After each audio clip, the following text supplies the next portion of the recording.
Victor, how's it going? I'm doing great. How you doing today, Phil? Oh, living the dream. So you are a certified holistic coach and medical practitioner, right? Yeah, I'm a certified naturopathic practitioner and certified holistic health coach. Yes. Okay. And so what got you into that? Well, about 20 years ago, I started reading some stuff about health, and I started realizing that the things we were taught growing up, a lot of those things were not true. I was always taught that you just take the medications and you're sick, everything will be all right. You'll have no problems, and that vitamins and minerals and eating healthy, you know, was not that important, and then I discovered the opposite was true.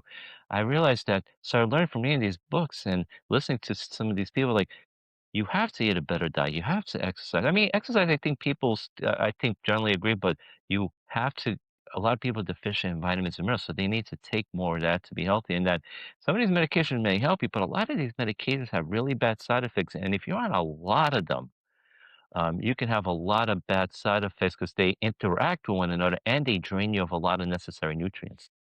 Yeah, I've noticed that people are definitely deficient on a lot of things. Like, I was watching some YouTuber or TikTok person or whatever, and they were saying that I think it's like 80% of all adults don't get all their vitamins and nutrients. It's just mind boggling. So, years ago, speaking of medications, I had a A1C at 9. And so I was able to reverse that with diet and exercise. And it kind of stopped at a 7, and the doc's like, seven's fine, for now. So, but then a year or so ago, 2 years ago now, I did another one and it was a 7.5. She said, oh my God, you need metformin. You need metformin. And I said, I'm not taking it, dude, because the only thing it does is make me feel like crap. I've said it before on the show. So, I mean, and and listened, not listened to, but I saw my parents. They had that school of thought of, the doctor says take medicine, you take it. So then it starts off with one side effect, then it turns into another one from that one from this pill. Then it's a never ending cycle. So what is some of your approaches with the homeopath or the more natural stuff? Yeah, so basically, I think medicine, the meds should be a last resort if Hmm. nothing else works. So I'm not saying don't use them because there is a place for medicine. For example, if you have really bad pneumonia, Hmm. antibiotics can save your life. If I Absolutely. get into a car accident, I break a bunch of bones and they have to operate and open me up, please give me some anesthesia. I do not want to be awake when they're cutting me. All right. Exactly. Yeah. So there are some uses for it, Yeah. but I think the way this medical system is set up is that is always their first resort. They want to put you as many Hmm. medications as possible, and because that's a generally accepted way from the American Medical Association. And the problem is the doctors they feel pressure because if they don't follow the protocol and something happens to the patient, they fear being sued because they have huge liability insurance. So even though they might give you things that might harm you, but because it's the accepted medical protocol and they follow it, so this way it helps shield them from losses, but the person that suffers is the patient.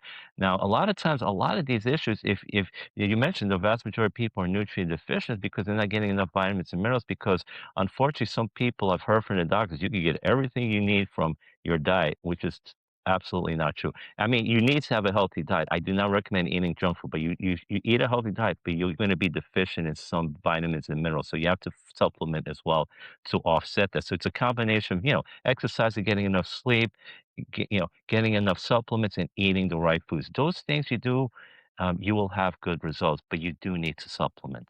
Yeah, absolutely. Because I mean, do you think that that goes from all the crap they put in the food now, like all the extra? What do you think is leaching the nutrients and the minerals out of the food? Well, the problem is the soil is deficient. Yeah. They knew that since 1936. A Senate report came out saying that the soils were deficient minerals. Now, here's the thing. Plants, if you water them and nurture and get enough sun, can make some vitamins. But if the minerals are not in the soil, they're not going to be in the plants. Hmm. And usually it's just nitrogen, phosphorus, and potassium in most of the forms. Here, there are not a whole lot of minerals on them, and you need at least 60 minerals daily. A lot of them are trace minerals, and most people are not getting the minerals because it's not in the soil. So that's why I said you have to supplement. and Right. that's one of the problems. And there are things like phytic acid and certain things that will also leach certain things, certain minerals from the body in certain foods. But yeah, the junk food, all the crap they're putting on is definitely hurting people. All the cereals, the various sugars. Right now, you have so many different additives and ingredients you can't even pronounce. And if you cannot pronounce them, you should not eat them. No, 100% not. Like I was I was I'm trying to get rid of all the processed stuff, like, my girlfriend makes homemade sourdough bread. So I was looking at the, einkorn flour, because it's supposed to be, the natural form of the flour, we were even gonna go as far as to get the wheat berries and grind them ourselves, but who I mean, in this day and age, unless you work from home full time, you're not gonna be able to do that kind of stuff. I think that, um, the over farming of the soil, I think that that's what it's basically they just stripped everything out of it from farming so much, and doesn't give the soil time to rest and reset, and then plus all the Monsanto and all that other crap they do to it. So I don't know if you feel comfortable talking about that type of thing, but what do you think that they could do for that? No, I totally agree with you on that. They're definitely over farming. Yeah, usually the way things were done for centuries and millennia is you will leave one field follow that, you would leave it alone, so for a year, and then the next year, you would go back to plant it. You would rotate it, and that's what farmers traditionally do, but now they're just using all of the fields. None of the fields are getting any rest, and that's a big problem too, so I totally agree with you on that. So I Mm, think they need to go back to it and just regenerate. There's something called regenerative farming, which is trying to go back to those things, and that's something I highly recommend because if you do something like that, you'll start getting more of the nutrients back in the soil, and people will have it. So, because you notice that the advanced countries like the United States and many of these other countries, it's not where the people living to be 100. It's people in these more native populations that are eating the proper food that have the nutrients in their soil and not eating all that processed junk food. yeah, 100%. I don't really let me put it this way. I've never really worked a farm, so I don't know what all it takes, but from what I know, it's very hard work. And then there's all this other pressure because that keeps shrinking.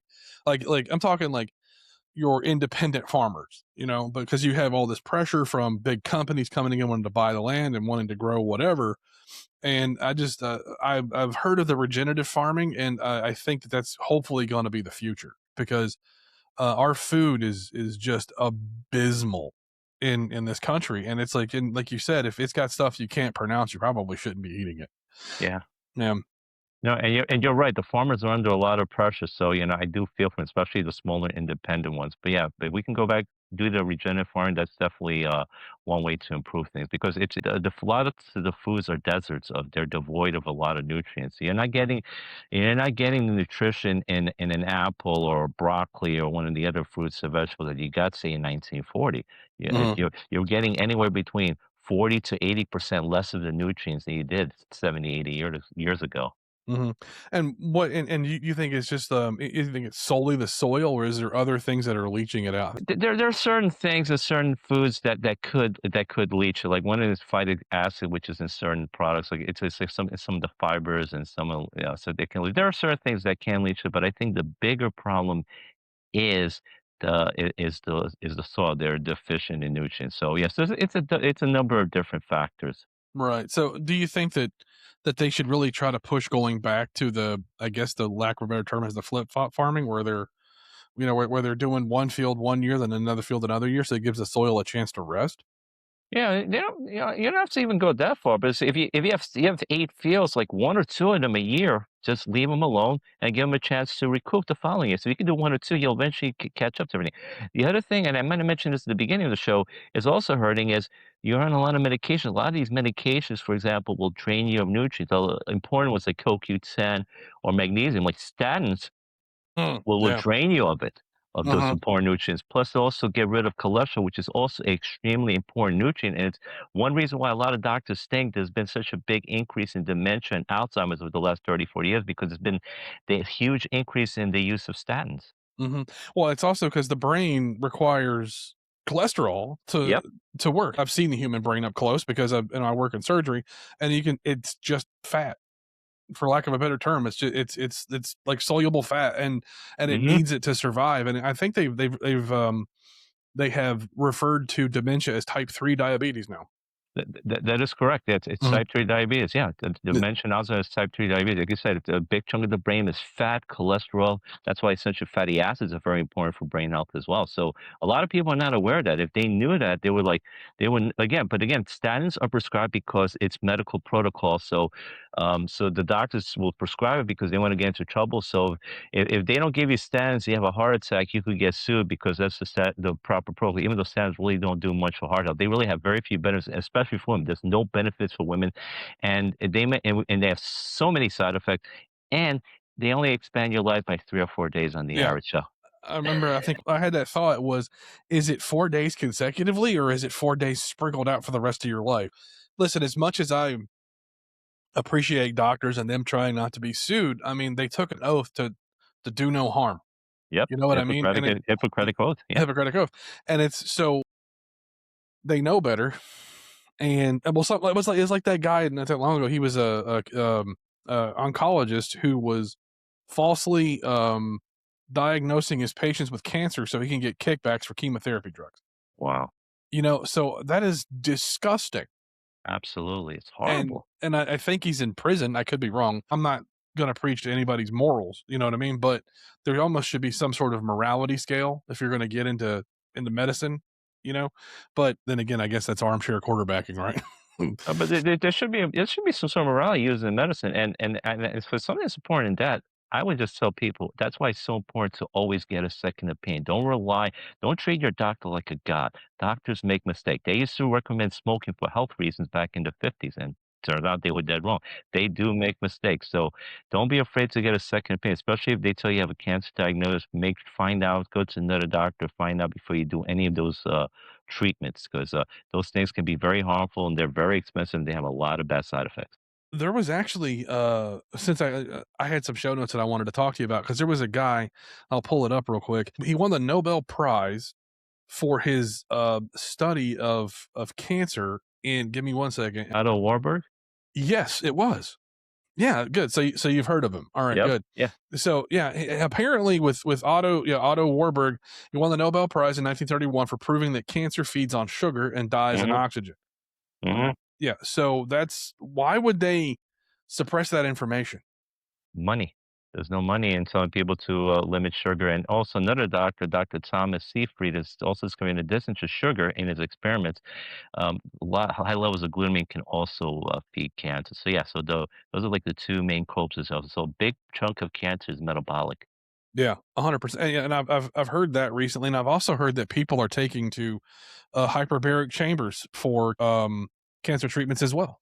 So, what do you think I mean, obviously, we're speculating here, folks, okay?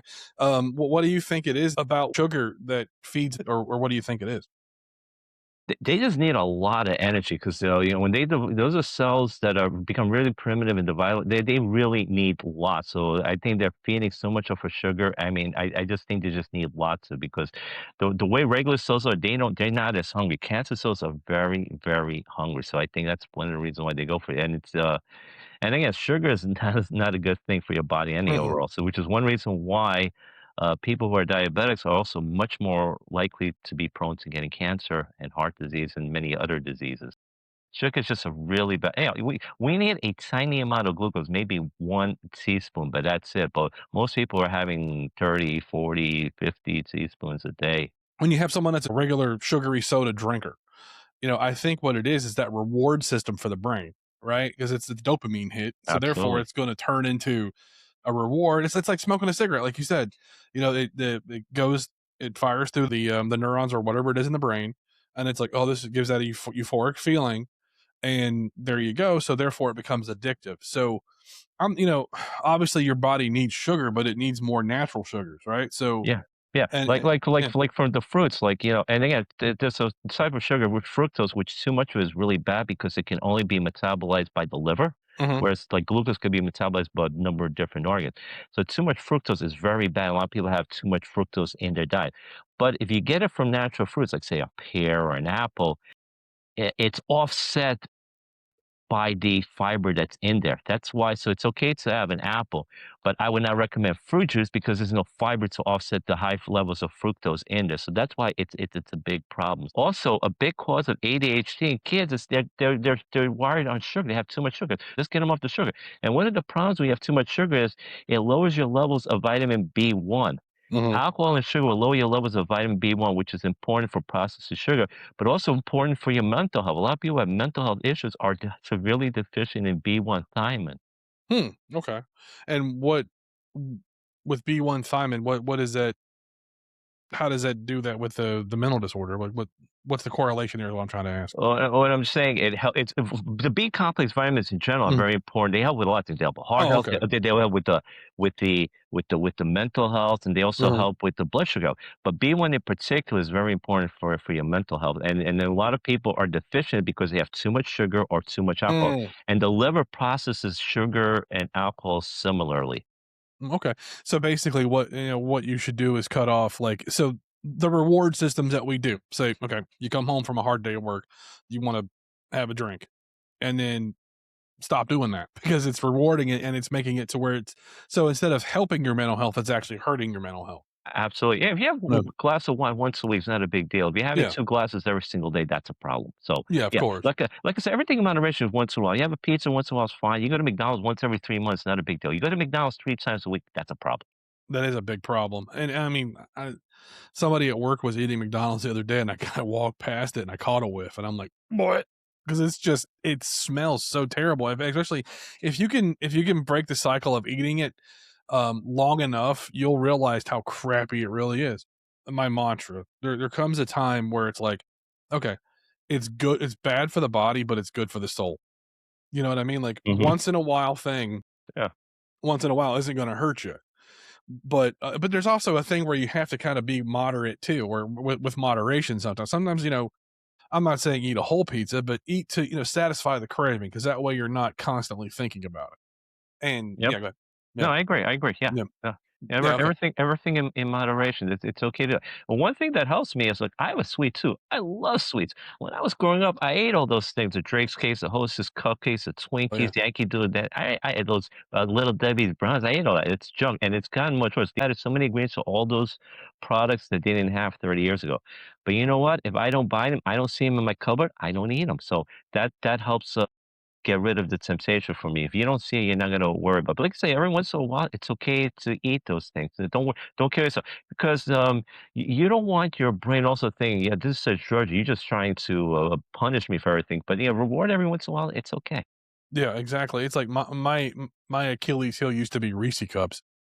You know Yeah. what I mean? Like, Oh and yeah. I remember when I used to work as a security guard, and when it was lunchtime, I would go to the Wawa across the street. I'd get a sandwich, a drink, and a king size Reese, and I would do that 4 nights a week. It's an accumulative effect, but the problem is it sneaks up on you, right? The weight doesn't just bam overnight, and then the next thing you know, it's like, oh, just one more, oh, one more time, this whatever, and it's just this indulgence, and it turns into a serious health risk. I forget where it is, but on the preventable death scale, obesity is pretty high up. Absolutely. And a Yeah. lot of it because and you mentioned that how because you don't notice it immediately. It compounds. It's a compound effect. The way the compound effects is you get better results over a long period of time. So it can work for you or against you, depending on you doing the right things or the bad things. So you want to lose weight, you do the right things. You're not going to lose 20 pounds in a couple of days. It's going to take a few weeks, a few months. But if you're doing the right things, you will. Same thing. You're not going to put on 20 pounds in a couple of days. So that's why you eat all this junk food. You don't notice it. But you do it consistently. The weight's going to slowly accumulate. Before you know, you're 50 pounds overweight. So that Mhm. happened to me. So I know I Yeah. put on a lot of weight. I dropped 45 pounds, but I know I ate the wrong foods and it slowly crept up on me. But here's the thing, a lot of people also are misinformed of what makes you overweight. It's like you Mhm. mentioned the junk food. It's the Mhm. sugars, the cereals, foods that are high, ultra processed, that have all those things, the cereals, sugars, all that junk foods, ingredients you cannot pronounce. That's what gets you fat. But people think it's the fat. It's not the fat that makes you fat. Yeah. Yeah, Yeah. high Well, fat high fat food and again, you obviously stay away from the bad fat like the trans fats and the vegetable oil fats, but I'm saying in general, fats do not make you fat. I mean, like, your healthy fats, like your omega fatties and stuff like that, are essential for brain function and everything else. So, I mean, the problem. is that there's so much misinformation out there. You know what I mean? You always have some shirtless jackass in a grocery store telling you, well, like I had somebody say you should never drink cold water. I'm like, what the fuck is wrong with people? So it's just like and there was another guy, he had some weird accent, and he was like, and not that that means anything, but he was like, you don't drink your hydration, you eat it. And he's eating watermelon. I'm like, granted, it's natural sugar, but watermelon is like, what is it, 60% sugar or something like Yeah, that? yeah, yep. Yeah, it's, I mean, it's only, so I think that some people, myself included, you get over bombarded and you get overwhelmed and you just say, fuck it. Cause you're just frustrated and you don't know what to do. Cause uh, you go to a doctor and he says, do this. And you find like, okay, I'll tell you, but the time they put me on metformin, I told him I went back to the doctor. I said, it's not working. Well, let's try this one. I said, listen, I'm already crapping my pants on this metformin. I need, so I said, just let me try diet and exercise, please. And he wrote me a script for, but my job, the job that I had at the time ignored it and didn't let me go do it. You know what I mean? Cause, I was trying to get the schedule to, so I could be more healthy. But I think at the time I was pushing 310 pounds. I'm 6'4", so that's, but still 310 pounds is pushing it for anybody. It's all the things we discussed, but it's also lack of movement. Most people work in an office setting. Oh, not everybody works at a construction job, or they're a landscaper, or they're a job where they're active. Most people go to an office, they sit underneath shitty lights all day, and they just consume what they can, and it's a very sedentary lifestyle. And then what you notice is when you don't move, is you notice the aches and the pains, and it hurts too much, and then you don't want to move. Period, because of that. So it's like, uh, Rogan, he was saying one time, is like, if you can go to the refrigerator, you can walk around the block. Another friend of mine that came on the show, his name was Luke Beastall. He said movement is medicine. Yep, So there you yep, go. But unfortunately, you can't, um, you can't monetize exercise. You yeah. know? Yeah. But it is very important. You bring up a good point, and I'm sure you've heard the phrase "sitting is the new smoking." You need to get up. And I know most people are sitting in an office, they're sitting in a chair.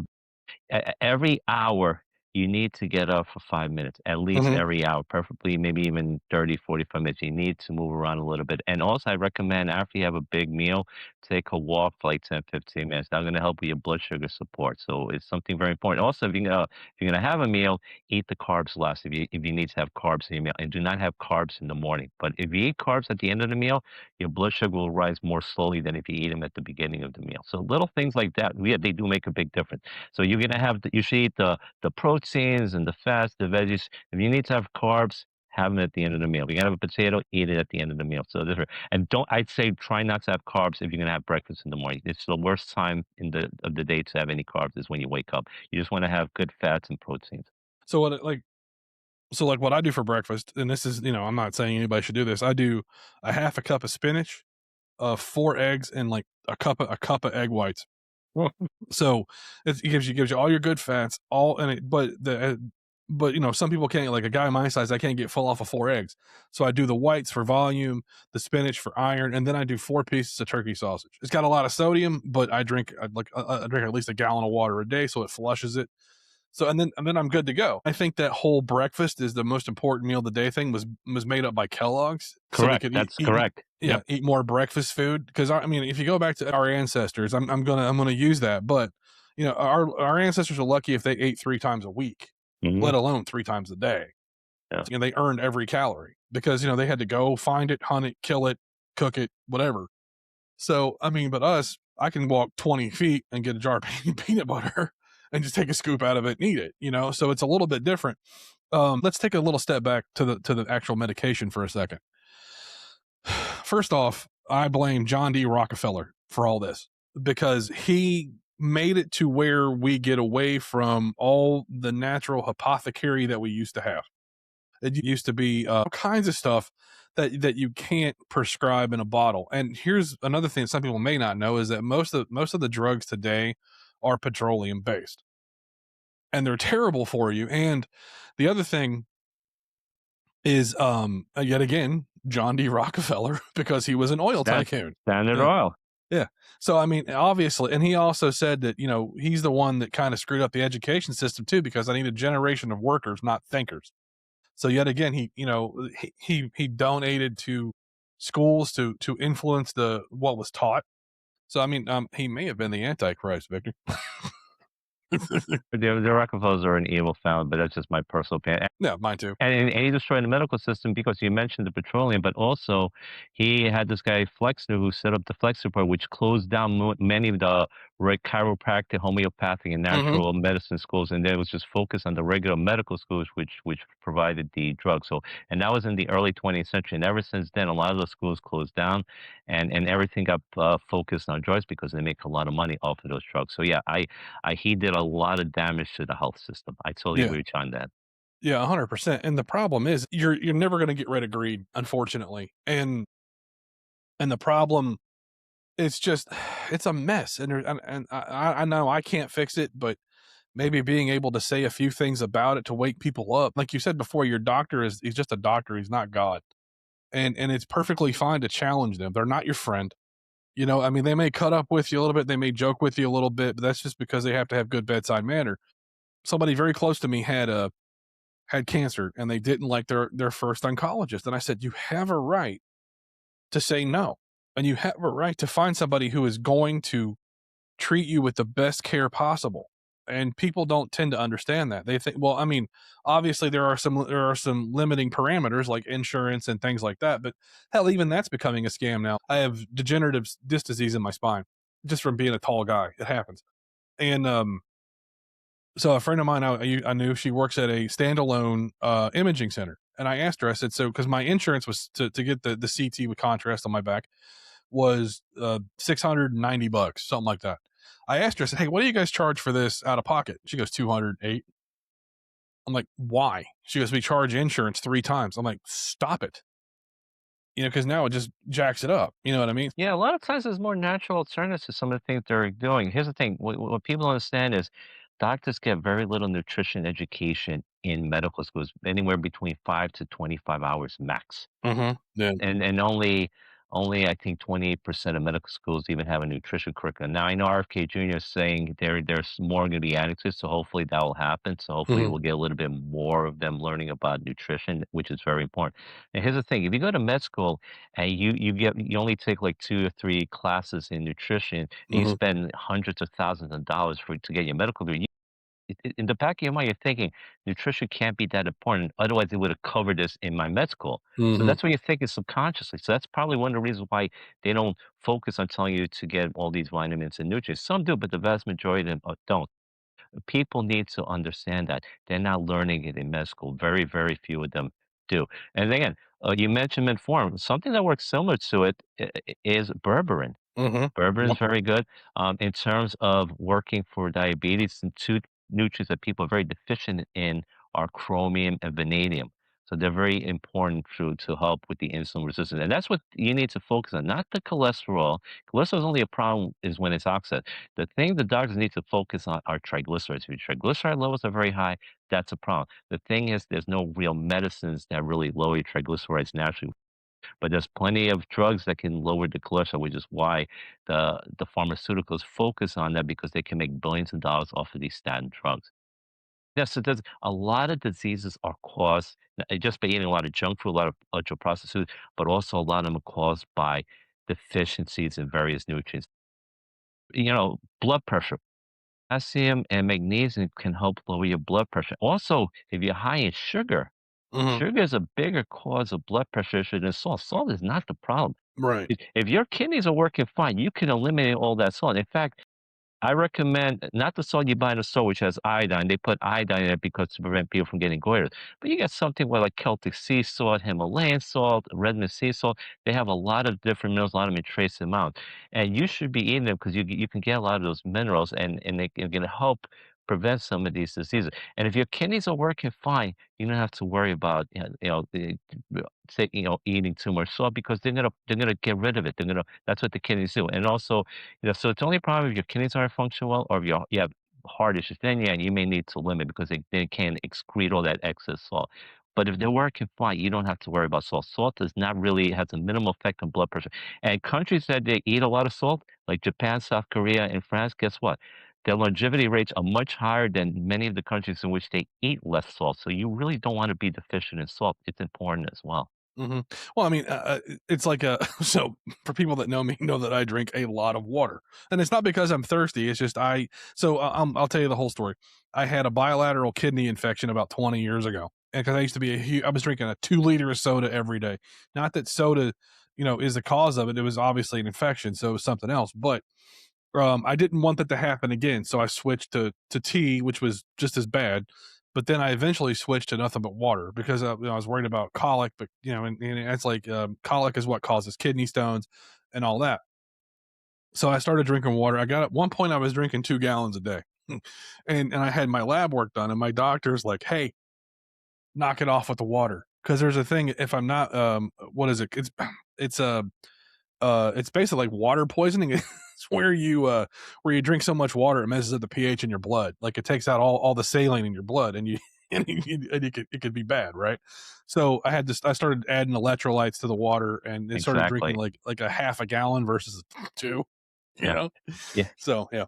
Then that's important, the electrolytes. I'm glad you mentioned that. Water is important, but you also need to get electrolyte. A lot of the water, like the waters in the forms of a lot of them do have extra minerals, and a lot of times in the cities, sewer systems, and your faucets, a lot of those minerals have been taken out, so you're not getting a lot of those important. Like there used to be a lot more magnesium, and now there's almost no magnesium in the city's tap water in most cities. So that's something. So adding those electrolytes is very important. And also when you exercise, if people don't realize, if you have a really good workout, you run all that, you're not just getting rid of the toxins of sweat, but you're also losing some nutrients as well. So you definitely need to supplement after a good workout. So that's the one thing I would just remind people when they're exercising. Exercise has a lot of great benefits, but you do lose some nutrients. So definitely make sure to supplement after a good workout. Like I was using liquid IV to supplement my electrolyte issue.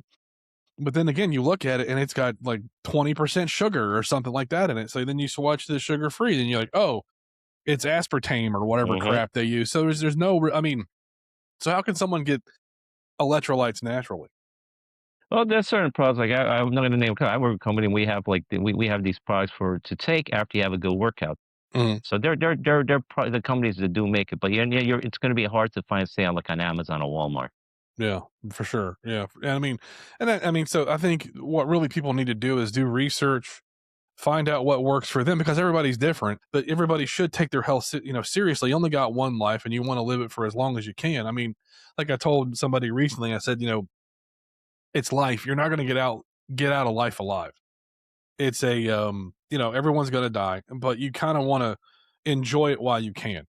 But And I was like, I went to a cardiologist yesterday because I've been having some heart palpitations, and I know what he's going to look at my labs because I eat a lot of meat because I try to get 200 grams of protein a day because I'm a big guy, and he's going to look at my labs, and he's not going to pay attention to the ones that he needs to. He's going to look at all the cholesterol and all the crap, and he's going to start. You need to get on a stat. And you need to do that. I'm like, no, I'm not. Because and here's the thing.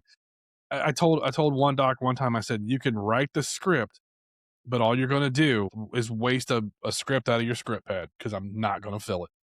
It doesn't come from a place of defiance, it comes from a place of, "Why can't you help me find the root cause and help me treat it in a way where it's not a fucking drug?"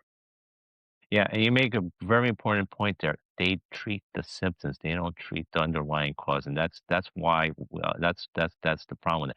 They're good in, acute conditions, but not really good for chronic conditions. For example, if you have a heart attack, they Mhm, can save your life in the emergency room. They're very good at that. You break a bone, they can, operate on you. They're very good on acute conditions, but on chronic conditions, they're usually really bad on because they're only focusing on the symptoms.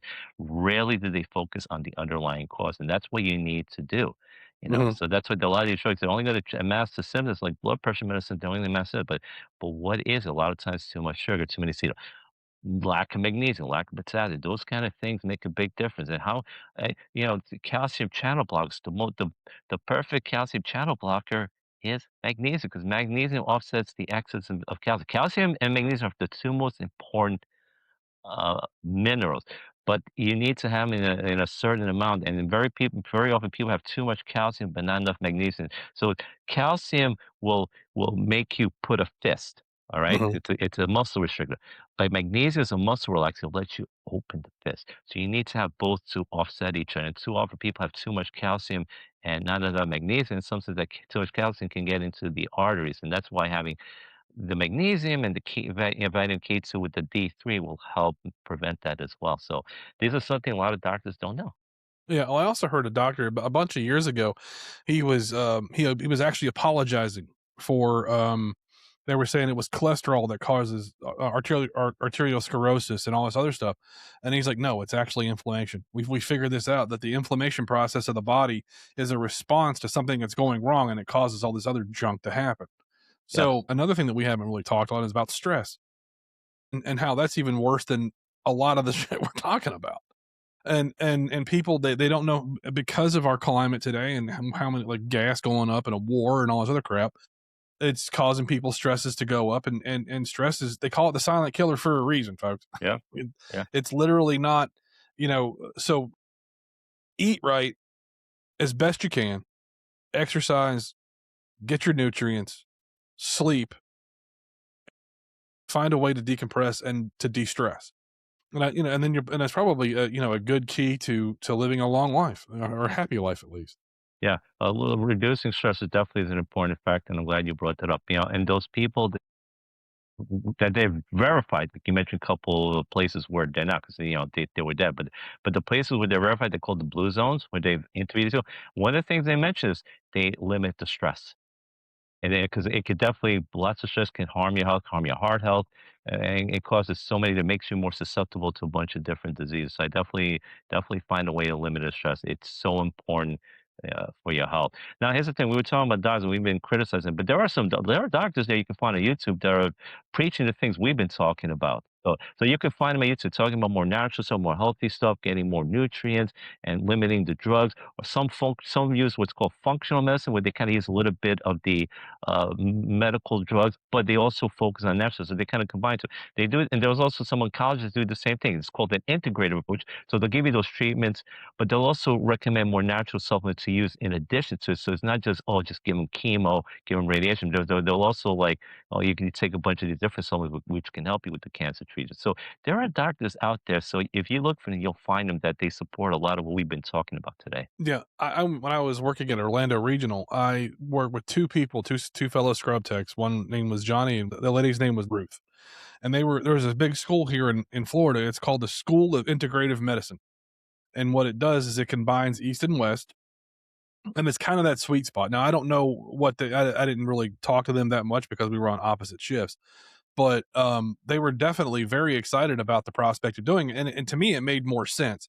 I know one day I had a migraine, and Ruth, she touched a spot on my leg, and it just opened up a vessel in my head, and it went away instantly. It was like an ocular migraine.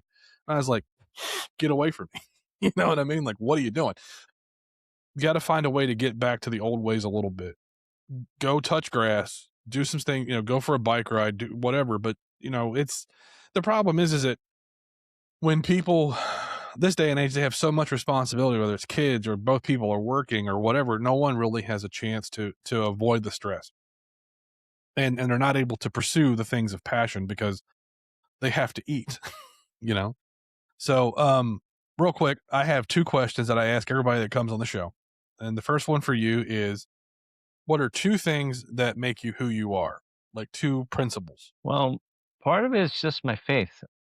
I'm a Catholic Christian, so my faith definitely help impacts me on how I live my life, and also how I treat people.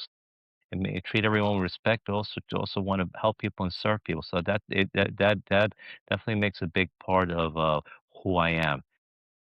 So that, and just also that belief is like, you help people, you serve people, you're going to make a difference in life, but it's also going to come back and help you. I really believe the more people you help, the better you're going to do in life, the more success you're going to have in life, and you're going to have a happier life. It's more fulfilling, Mhm. contributing to other people. If you just focus on yourself, you're going to be a miserable person. Yeah, 100%. I fully agree. It's like, when you do something out of kindness for somebody, it just makes you feel good. It Absolutely. makes you feel real good. And the second question is, you're about to go to the next life. What do you want to be remembered for? Just want to be remembered as someone who was good to people, helped them out, served them, and just made a difference to people. I made some other people's lives better. Yeah, good. And where can people find you if they want to talk to you? All right, so they can either go to my website, victordedaj.com. Last name spelled D as in David, E as in Eddie, D as in David, A as in Apple, J as in James. or they can also email me at victordedaj@victordedaj.com. And they can Awesome. find me on social media, Facebook, LinkedIn. Mhm. Cool. You got anything else you wanna cover, or are you good? I would just say take control of your health and over your life. Don't let people who make a huge profit over you getting sick control your life. Take Mhm. control of your health and your life. Absolutely. For me, you can find the show on Spotify, YouTube, and you can find me on Facebook and Instagram. Thanks for listening, everybody.